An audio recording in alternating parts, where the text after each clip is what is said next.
is a blessed relief. What? Why? Because, if you think about it, OK, if he'd upped the speed limit to 80, he would, to keep the Daily Mail happy and all of the road safety charities, he would have had to say, right, we're having more police patrols, more speed cameras, more drones with more Hellfire missiles to make sure people stick to 80, which is 15 miles an hour slower than we all drive now.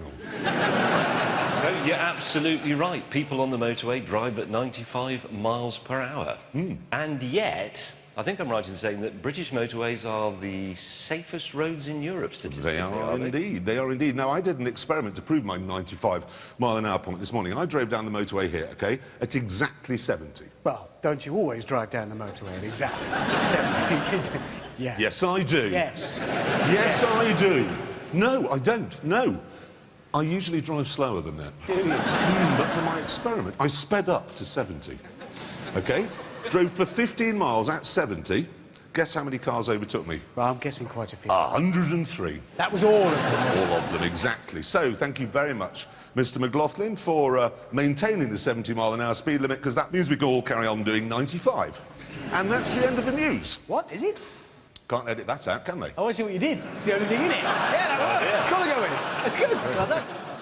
And now we must move on to something else they can't edit out, because, as I'm sure we're all aware, OK, Britain has started flooding quite often these days.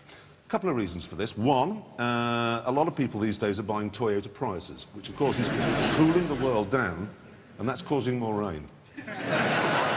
And a lot of houses are being built on floodplains, so there's nowhere for the water to go. Yes, and because of this, we are forever seeing pictures of towns that have been flooded.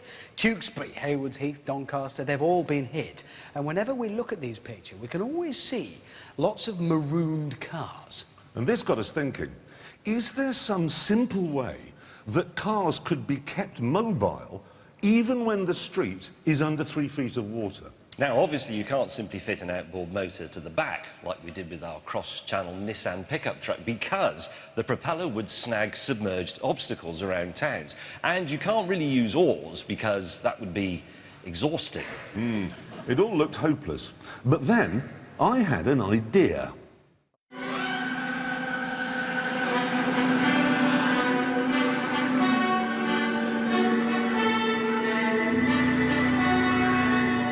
I think this is the ideal transport for a flooded town such as Doncaster or Tewkesbury, because a hovercraft simply glides over road signs, railings, cows. It's about everything, really.